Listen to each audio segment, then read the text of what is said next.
ونستغفره ونعوذ بالله من شرور أنفسنا ومن سيئات أعمالنا من يهده الله فلا مضل له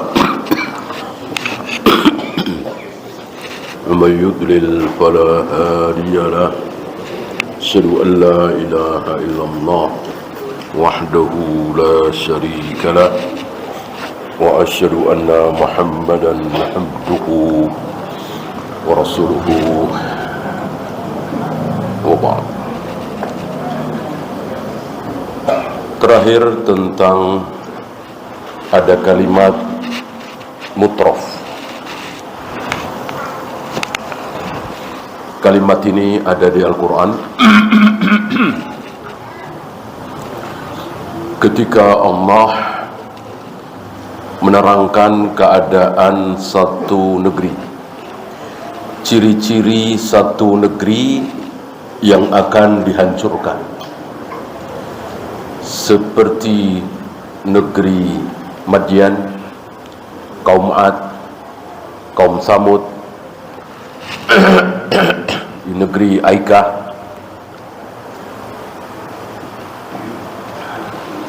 negerinya Namrud, Qarun dan lain-lain. Allah tampilkan para mutraf. Mutraf ini orang besar, berpengaruh, pemimpin, berbuat maksiat kepada Allah dan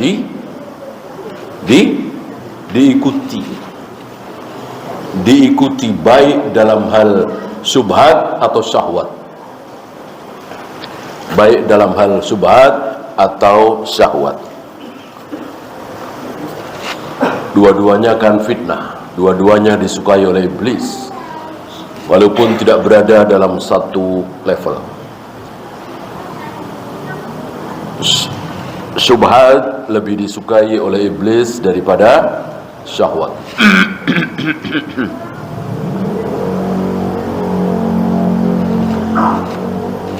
Nah, di situ ada kalimat, di surat Al-Isra itu ada kalimat amarna mutrofiha. Antum tahu amaro ya'muru adalah menyuruh. Menyuruh kan? Fi'il amr kan fi'il perintah. Menyuruh. Jadi kalau dibaca apa adanya, kami suruh para mutrof itu fafasaku fiha, berbuat fasik, berbuat dosa besar di negeri itu. Kami suruh. Nah, ada kalimat kami suruh. Nah, disinilah kuatnya hujah ahlus sunnah, bahwa perbuatan hamba, perbuatan manusia adalah ciptaan Allah. Wallahu khalaqakum wa ma ta'malun. Allah lah yang telah menciptakan kalian dan apa? Dan menciptakan pula perbuatan kalian. Jadi seseorang sholat, seseorang puasa, seseorang baca Al-Quran, seseorang zina, seseorang minum khamar, berjudi, itu semua adalah ciptaan Allah. Ini disepakati oleh seluruh para nabi, para rasul, para sahabat, para tabi'in, atba'ut tabi'in, sampai Bukhari. Sampai Bukhari membuat bab khusus apa? Masih ingat? Khalqu af'alil ibad, bahwa perbuatan hamba adalah ciptaan. Maksudnya ciptaan siapa? Ya siapa lagi? Pencipta kan cuma satu, Allah. Bukan ciptaan iblis, bukan ciptaan Jibril, bukan ciptaan syaitan. Gitu ya.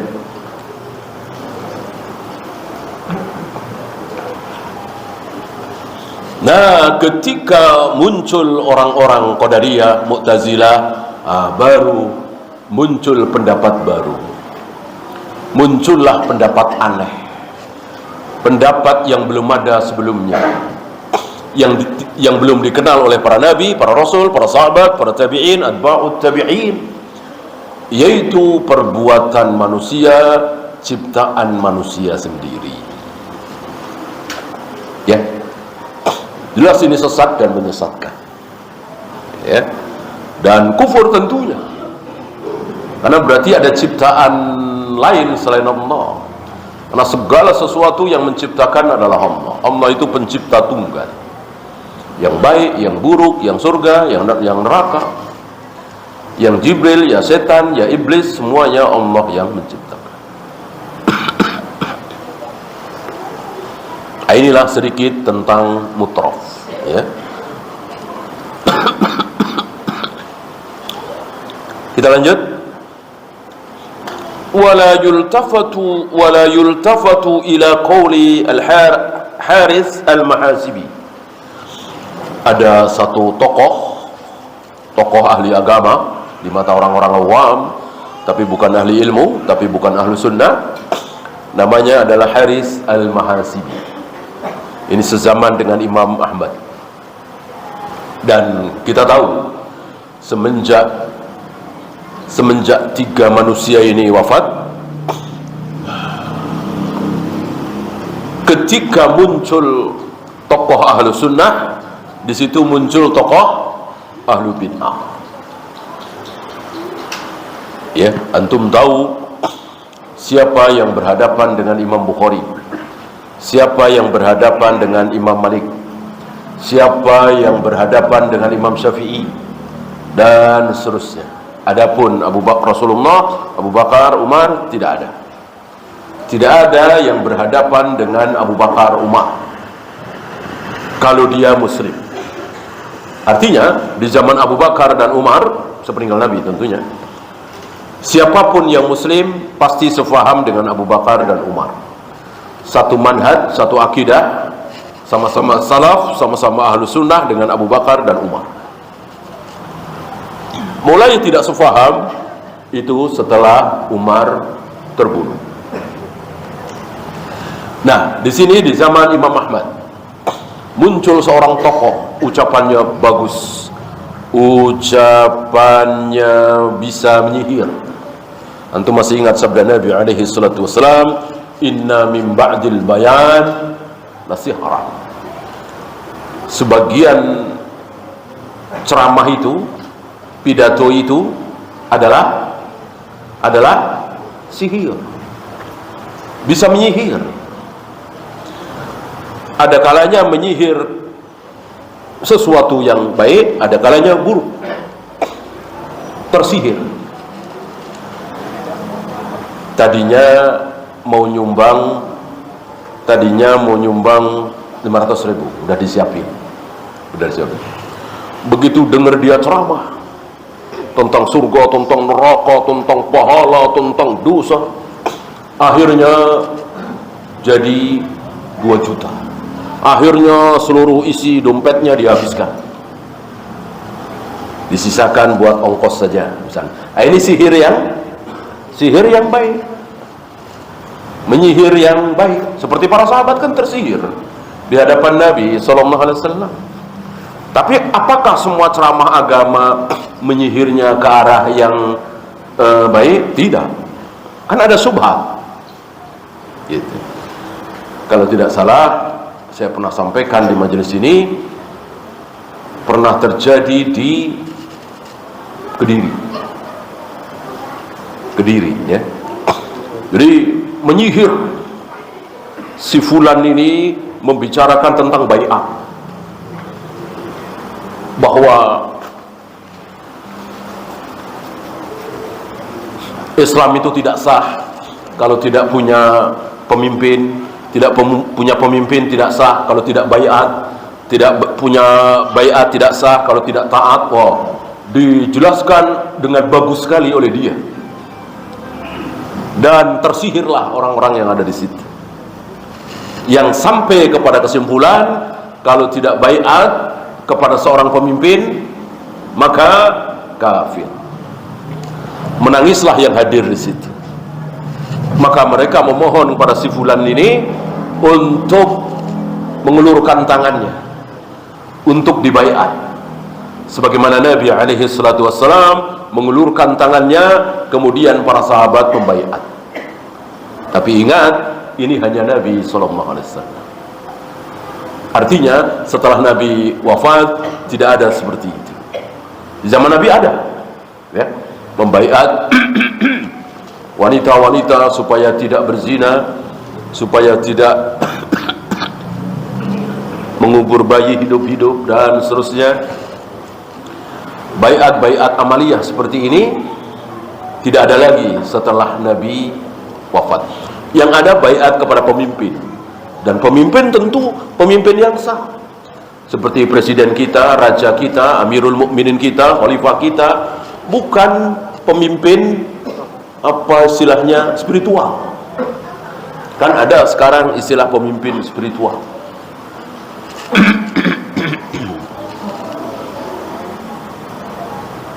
Malam itu mereka berbaiat sambil menangis, tersihir oleh pidatonya si fulan ini. Jadilah sampai hari ini, termasuk firqah besar di negeri kita ini, walillahilham, setelah tersebarnya dakwah salaf ini, banyak dari mereka yang keluar taubat, ngaji ke manhaj salaf, ya. Ini contoh sihir yang tidak baik, menyihir yang tidak baik. Termasuk Haris Al-Mahasibi, ucapannya luar biasa. Antum pernah dengar ayat Al-Qarni? Ucapannya dan tulisannya luar biasa itu, yang kitab La Tahzan, menyihir itu. Tapi sayang dia tidak berada dalam manhaj Ahlus Sunnah, tidak menitik beratkan dakwahnya kepada tauhid, manhaj yang hak, tapi hisbiyin haraki. Wa Abi Thalib Al-Makki, sepertinya ini masih zaman Abu Thalib Al-Makki. Ketika banyak kaum muslimin tersihir, terpengaruh dengan dakwah kedua orang ini, saat murid-murid Imam Ahmad bertanya kepada Imam Ahmad, minta izin untuk duduk di majlis dua orang ini, Imam Ahmad melarang. Lalu Imam Ahmad memberikan gantinya, duduklah di majlis Asy-Syafi'i.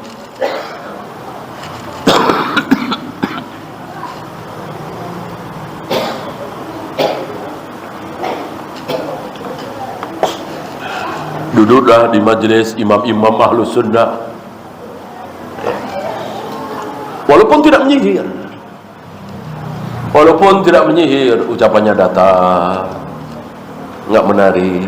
Kalau antum duduk di majelisnya saya Fauzan, ya kan, datar, tidak berapi-api, kadang bikin ngantuk, ya. Tapi lihat isinya, ya. Jangan lihat penampilannya, lihat isinya. Tentu Allah berikan kemampuan berbeda-beda, ilmunya luar biasa, cara penyampaiannya biasa-biasa saja. Antum mau yang cara penyampaiannya luar biasa, ilmunya biasa-biasa saja, atau kurang? Bahkan yang sunnah dia bilang bid'ah, yang bid'ah dia bilang sunnah, ini kan mengerikan. Penyampaiannya luar biasa, ya.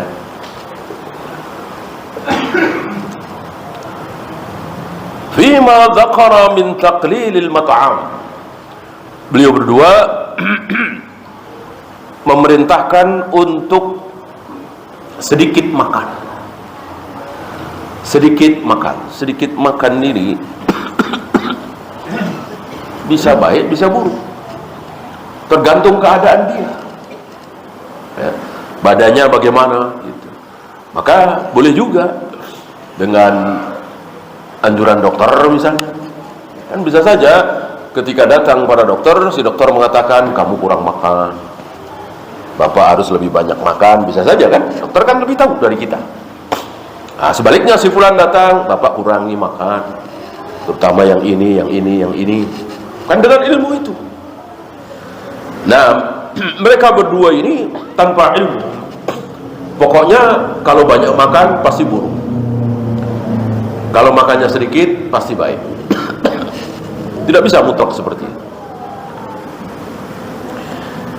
Wa mujahadatin nafsi bitarki mubahatiha, bersungguh-sungguh menahan diri untuk tidak mengambil yang mubah, apalagi haram ya, mubah aja tidak mau.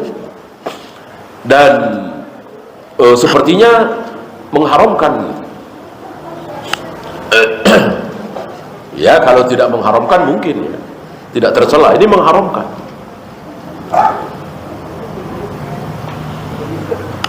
Banyak hal-hal yang mubah yang bisa kita ambil.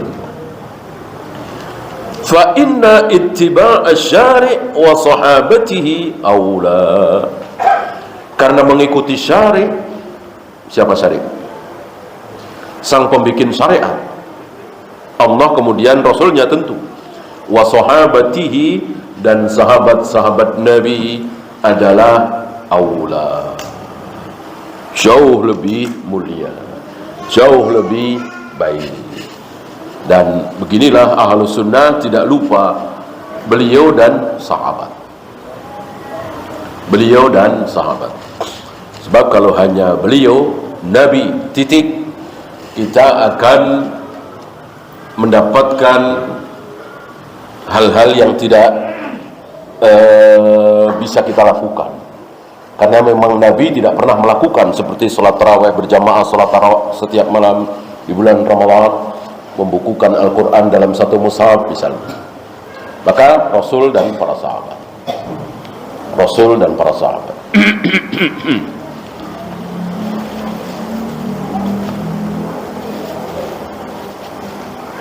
Banyak ucapan sahabat, perbuatan sahabat yang ditiru oleh para ulama, padahal tidak ada riwayat itu dari Nabi SAW. Seperti belum lama kita bahas memotong jenggot segenggam. Tidak ada riwayat Nabi melakukannya. Tidak ada riwayat ya. Bukan berarti Nabi tidak pernah melakukan. Tidak ada riwayat. Tidak ada riwayat bukan berarti beliau tidak melakukan. Tidak ada riwayat dari Nabi, baik secara perbuatan atau ucapan. Misalnya Nabi mengatakan, jika jenggotmu sudah segenggam, potonglah. Ucapan seperti ini juga tidak ada. Tapi kenapa Abu Hurairah, Ibnu Umar dan lain-lain berani memotong jenggot mereka segenggam? Tentu kita mengatakan Abu Hurairah, Ibnu Umar dan lain-lain lebih tahu dari kita bahwa Nabi melakukannya, hanya tidak ada riwayat. Tidak mungkin Abu Hurairah berani menyelisihi sunnah. Abu Hurairah, Ibnu Umar berani memotong jenggot segenggam karena tahu Nabi melakukannya. Cuma Abu Hurairah tidak meriwayatkan, aku lihat Nabi memotong jenggotnya segenggam, enggak, langsung aja dipraktekkan, gitu ya.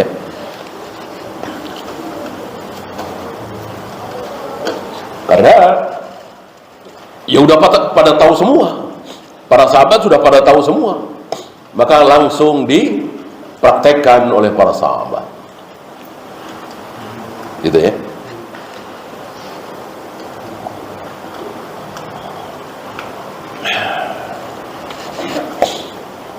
Termasuk kalimat taqabbalallahu minna wa minkum, ini kan bukan dari Nabi tapi dari para sahabat radhiyallahu alaihim jami'an.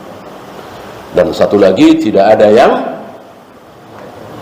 yang protes, tidak ada sahabat yang protes, seluruh sahabat diam.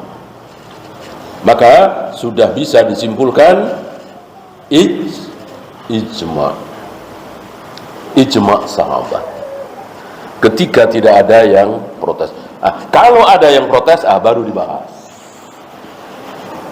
Seperti ada yang protes kalau Utsman mengadakan azan Jumat berapa?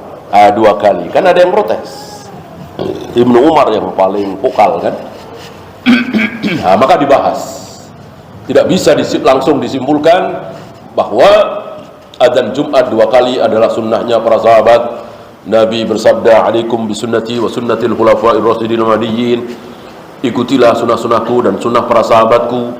Azan 2 kali hari Jumat adalah sunnah sahabat. Kita disuruh mengikuti? Tidak. Karena tidak sepakat. Beda dengan tadi sepakat. Ya. Baik perbuatan atau ucapan. Seperti ucapan Aisyah, Rasulullah tidak pernah salat malam lebih dari 11 rakaat, baik di bulan Ramadan atau di luar Ramadan. Ucapan Aisyah ini didengar tentunya oleh ratusan bahkan ribuan para sahabat, dan mereka semua diam. Mereka semua diam. Berbeda dengan ucapan Ibnu Mas'ud. Ibnu Mas'ud mengatakan, "Wala tankihul musyrikat." Ini ayat ya. Jangan kalian menikahi wanita-wanita musyrik. Sedangkan wanita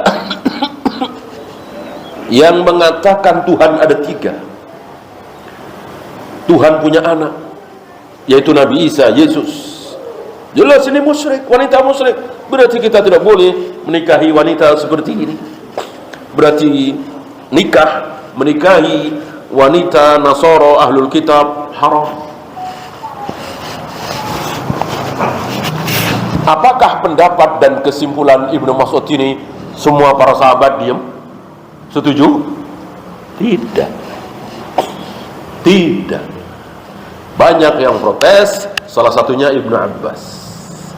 Ketika Ibnu Abbas mendengar Ibnu Mas'ud berfatwa seperti itu, dengan santun, dengan sopan, Ibnu Abbas mengatakan apa? Zillatul alim. Ini tergelincirnya kesalahannya seorang alim, seorang ulama, seorang yang berilmu.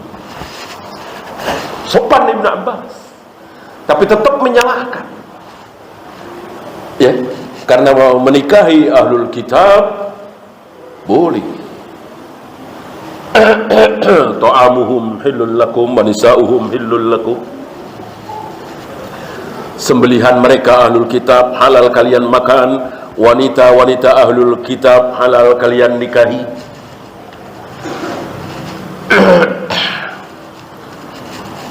Bahwa mereka jelas musyrik, iya. Mereka jelas kafir, iya. Tapi kafir kan dibagi. Kafir dibagi 2. Innal ladzina kafaru min ahlil kitabi wal musyrikin. Ternyata orang kafir ada 2, yaitu ahlul kitab dan kaum musyrikin. Ahlul kitab siapa? Yahudi dan Nasrani, nggak ada yang lain. Musyrikin ya di luar 2 itu, ya Buddha, ya Hindu, ya Konghucu, ya ateis, ya kafir Quraisy. Di luar yang 2 itu, dan non muslim tentu.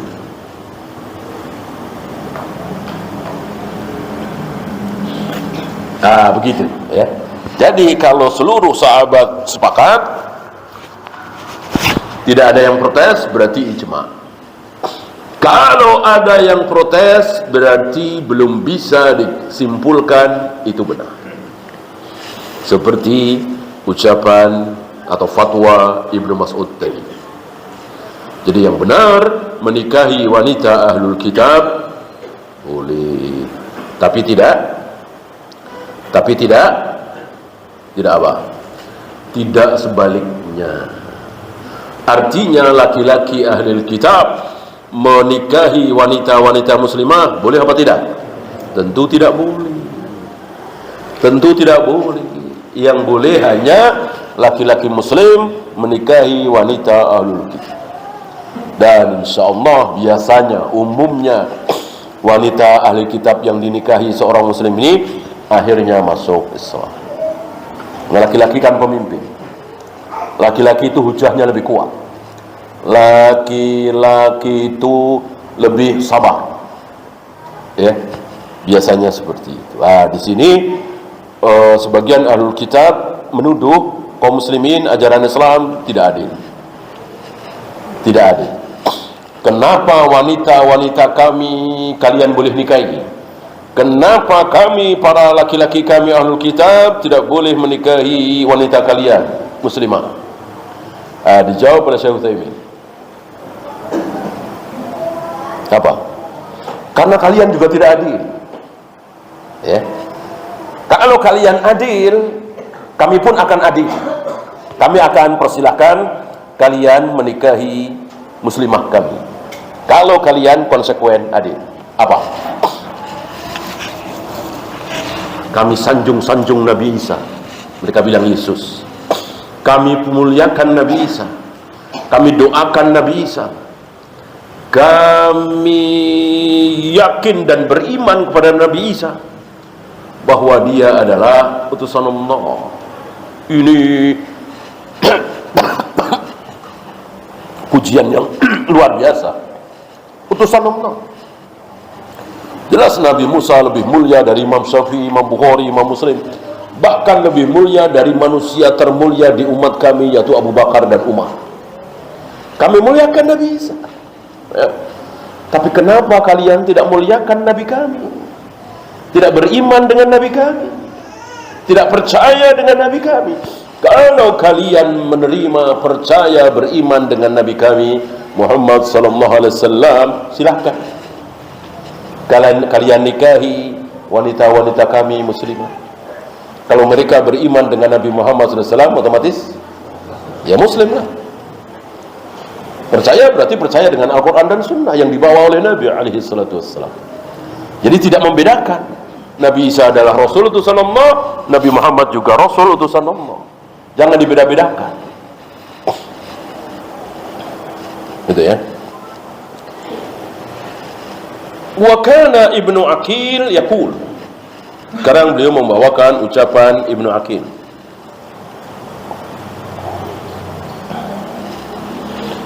Ma a'jaba umurakum fit tadayyun. Di beberapa naskah mutadayyin, artinya sama, beragama. Keadaan kalian dalam beragama itu aneh. A'jaba di sini aneh.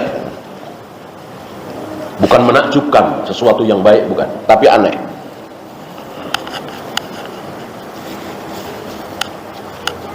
Hati-hati tentang a'jaba yu'jibu ini, bisa dua-duanya ya. Bisa baik, bisa buruk, bisa menakjubkan, bisa aneh. Di sini aneh. Imma ahwa'un muttaba'atun. Kadang-kadang kalian mengikuti hawa nafsu. Hawa saja. Hawa itu bagaimana? Keinginan sendiri-sendiri, keinginan pribadi masing-masing. Maka ahlul bid'ah sering dikatakan oleh para ulama sebagai ahlul hawa, ahlul ahwa, karena tidak mengikuti dalil. Tidak mengikuti dalil berarti mengikuti ra'yu. Apa kalau bukan hawa? Ya. Au rahbaniyatun mubtada'atun, atau kerahiban. Masih ingat rahib? Rahib ini lawan katanya habar, ahbar. Ini sama-sama ahlul kitab. Kalau rahib menonjol di ibadah, kalau ahbar menonjol di ilmu. Maka ahlul kitab yang Yahudi banyak ahbarnya, habarnya.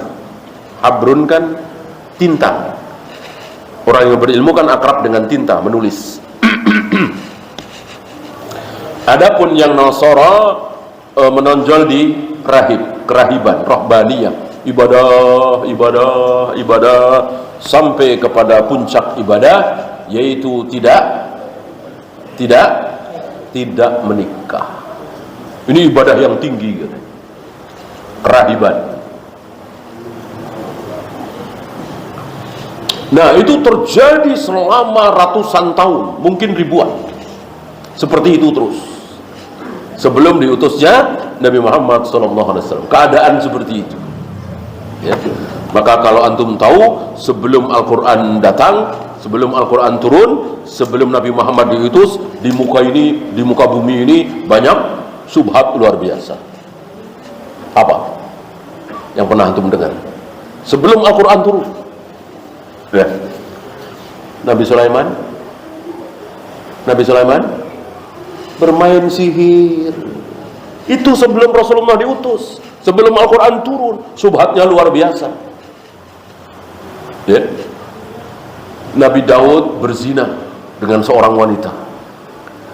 Nabi Lut menzinai 2 putrinya. Waktu itu pernah kita bahas. Jadi katanya di muka bumi ini setelah peristiwa Nabi Lut itu, yang buminya dibalik itu, di negeri Sodom itu, hujan batu,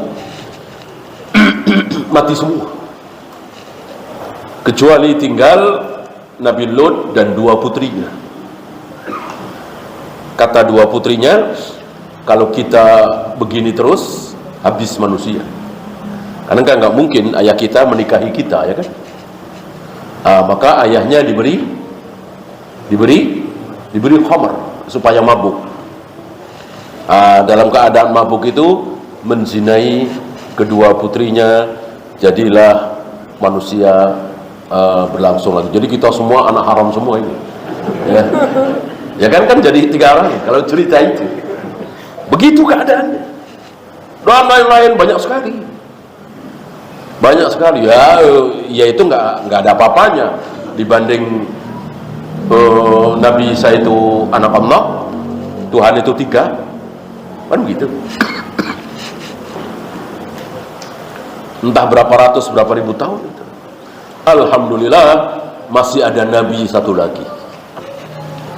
Allah takdirkan Nabi terakhir Muhammad sallallahu alaihi wasallam membersihkan subhat-subhat itu.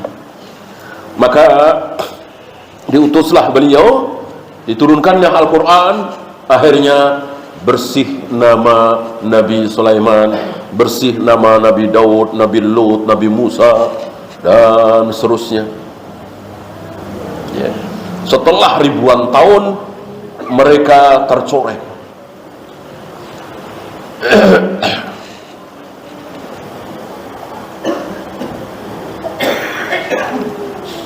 Ini tentang kerahiban, dan mereka menganggap ini ibadah yang sangat tinggi. Ini luar biasa bid'ah mereka. Nah, sama dengan dari Rasulullah sampai hari ini. Berapa banyak saudara-saudara kita yang menyangka bahwa torekot sufi itu ajaran Nabi SAW. Ada yang mengatakan sufi terbesar di muka bumi adalah Rasulullah Muhammad SAW. Lihat ya. Agar kita dekat kepada Allah, kita perlu ke kuburannya orang-orang saleh. Ini tidak pernah diajarkan oleh Nabi SAW.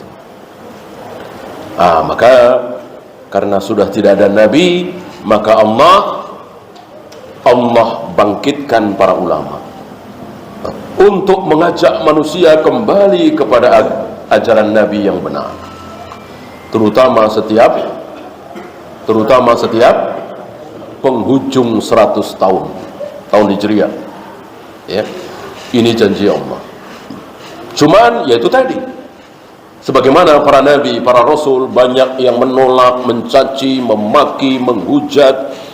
Rata-rata mereka tidak dipercaya, para nabi, para rasul itu dibilang tukang sihir, pembohong, mengada-ada, dan seterusnya. Sama juga dengan para ulama kita. Bagaimana tanggapan saudara kita, ucapan saudara kita terhadap dakwahnya Syekh Muhammad bin Abdul Wahab, dakwahnya Syekh Albani kalau sekarang ini ya, dakwahnya Syekh bin Baz, Syekh Utsaimin, mundur 100 tahun mungkin lebih, dakwahnya Syekh Muhammad bin Abdul Wahab, dakwahnya Syekhul Islam Ibnu Taimiyah, Ibnu Qayyim Al-Jauziyah, diapakan oleh saudara dicaci maki. Katanya Ibnu Taimiyah ini membuat mazhab kelima aneh, bukan ahlu sunnah, beda dengan Imam Syafi'i, Imam Malik. Kalau Imam Syafi'i, Imam Malik, Imam Ahmad, itu benar. ahlu sunnah. Kalau Ibnu Taimiyah, apalagi Syekh Muhammad bin Abdul Wahab, apalagi Syekh Albani, menyimpang. Ya, padahal kita lihat yang mudah saja. Salah satunya ya, Ibnu Taimiyah, Muhammad bin Abdul Wahab, Syekh Albani, muludan apa tidak? Tidak, ya kan? Nah, yang mereka sanjung-sanjung, Imam Syafi'i, Imam Bukhari, Imam Malik, muludan apa tidak? Tidak. Ya kan sama, apa bedanya? Justru yang muludan siapa? Yang muludan mereka. Mestinya kan mereka yang berbeda dengan Imam Syafi'i, Imam Bukhari, Imam Malik, itu mereka. Bukan Syekhul Islam, bukan Ibnu Qayyim, bukan Syekh Albani, bukan Syekh bin Baz. Mereka yang menyelisih Imam Syafi'i, Imam Malik. Orang Imam Syafi'i, Imam Malik nggak pernah muludan, nggak pernah tahlilan. Coba. Adakah di kitab Imam Syafi'i itu mengajarkan salawat nariyah, tibul qulub, tafrijiyah, salawat badan? Sama dengan Syekh Albani, Syekh bin Baz, Syekh Utsaimin, sama dengan Syekhul Islam Ibnu Taimiyah. Justru mereka beda. Coba gimana ini? Bahkan ada yang begitu beraninya mengatakan, dulu saat tampilnya Muhammad bin Abdul Wahab dan dakwahnya didukung oleh penguasa Muhammad bin Saud, dirubah-rubah katanya. Sahih Bukhari, Sahih Muslim, Sunan Abu Dawud, dirubah-rubah katanya. Alhamdulillah ada santri-santri Jawa Timur yang ada di sana. Nah, yang masih asli itu bawa pulang katanya. Ya, disebut sana ada Wahab Hasbullah, Hasyim Asy'ari dan seterusnya. Padahal nggak tepat ini, beda. Ya namanya juga ngarang ya. Itu dibawa yang asli itu. Nah, yang di Indonesia itu Sahih Bukhari, Sahih Muslim, Abu Dawud yang asli. Yang di sono tuh udah dirubah-rubah. Ya, itu yang denger itu manggut-manggut, ya, yakin ini, dibohongi. Ketua organisasi besar. Ya. Sekarang coba disamakan ya. Yang terbitan sana Darul Fikr Ibnu Qayyim dengan terbitan apa misalnya CV di Monogoro, kan ada CV di Monogoro kan yang terkenal itu ada Sahih Bukhari. Coba bandingkan. Betul beda? Ya, bandingkan. Mereka asal bicara aja. Asal ngomong saja. Nah, yang di hadapan mereka orang-orang jahil, orang-orang bodoh. Manggut-manggut saja. Ya, ini luar biasa. Maka tidak heran dan kita sedang saksikan apa yang Nabi sabdakan dan Nabi lihat bersama Jibril. Nabi bersama Jibril menyaksikan di neraka itu ada orang yang menarik lidahnya digunting sendiri. Menarik lidahnya digunting sendiri. Menarik lidahnya digunting sendiri. Nabi bertanya, "Man hum ya Jibril?" Mereka itu siapa wahai Jibril? Dijawab oleh Jibril apa? Apa? Hum al-khutaba'u min ummati. Mereka itu para penceramah dari kalangan umatmu. Ya, ceramahnya kayak gini, ya wajar ya. Menggunting lidahnya, kebohongan, kedustaan yang luar biasa. Begitu beraninya mereka.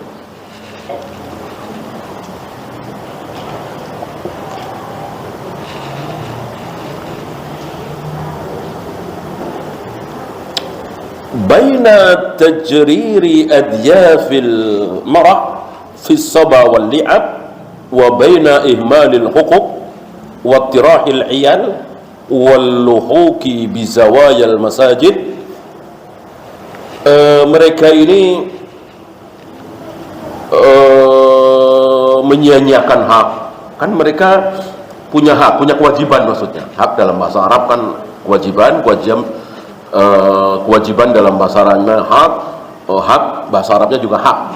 Ya, Artinya mereka punya kewajiban kepada orang tua, kepada anak dan seterusnya, keluarga. Kemudian mereka ini berada di pojok-pojok masjid, ya, di pojokan gitu. Dengan sombongnya, walaupun mereka kadang tidak mengucapkan, ya, terhadap orang yang ke sawah, ke ladang, ke pasar, itu rendah di mata mereka. Ini pernah terjadi di masa Islam seperti itu, ya.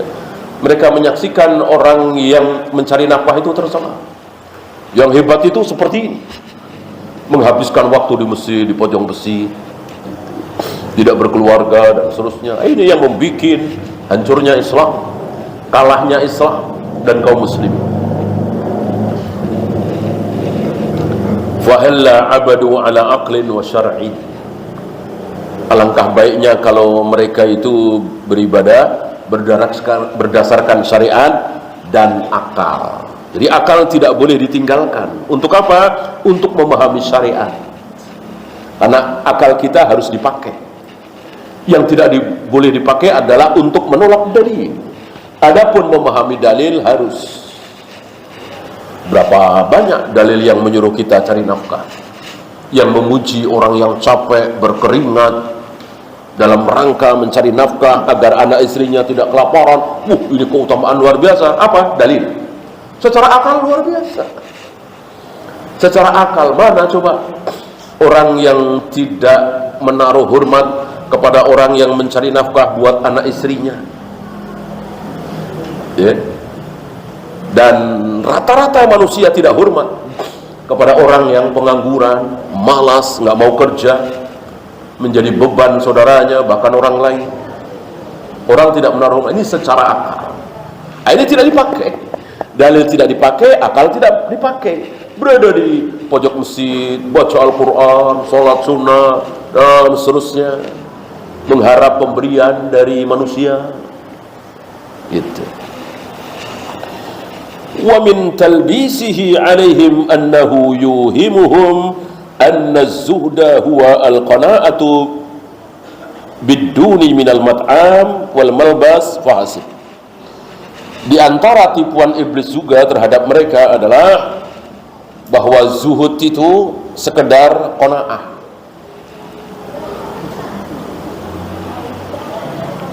menerima apa adanya dari makan, pakaian, minuman yang paling sederhana, yang paling minimal. Gitu. Jadi kayak orang sakit. Kalau orang sakit kan jelas ya, dia tidak boleh makan lebih dari ini, dia tidak boleh minum lebih dari ini. Karena apa? Sakit. Kalau sehat, masa seperti itu?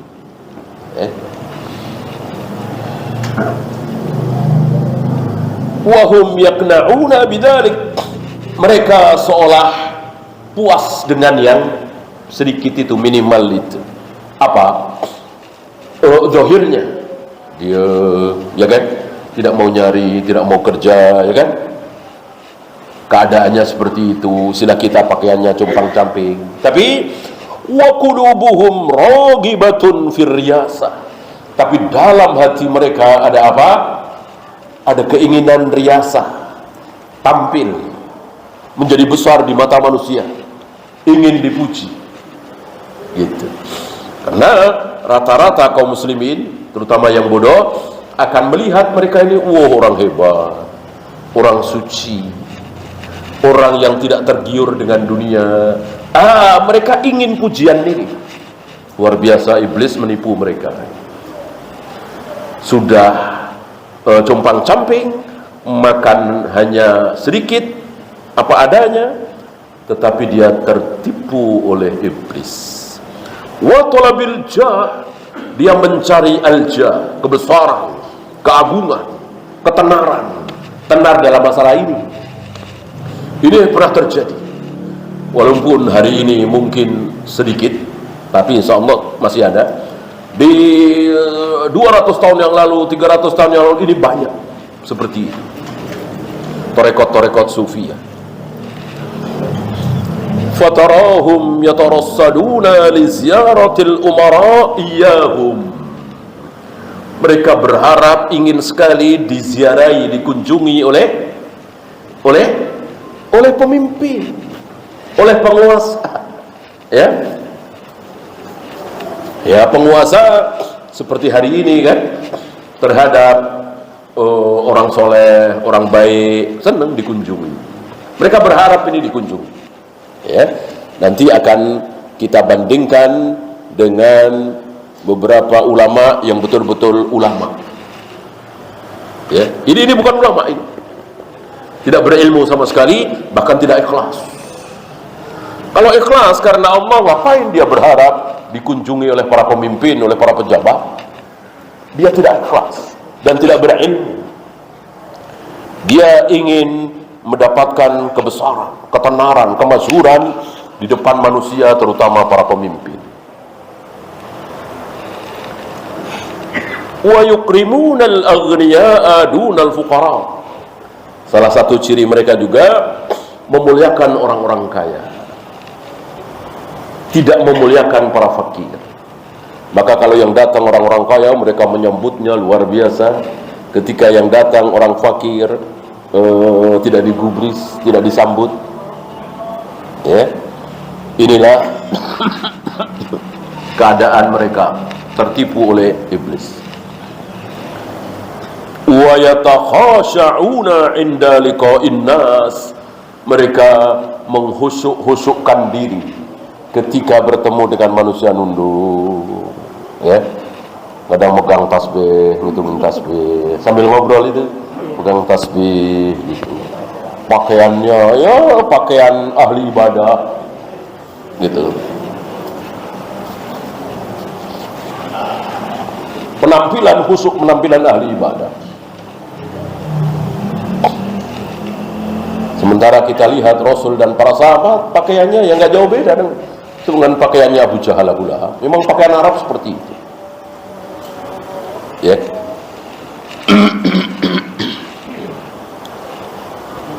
Ya, silakan azan dulu. Wassallallahu ala Muhammadin sallallahu alaihi wasallam wa akhiru da'wana alhamdulillahi rabbil alamin.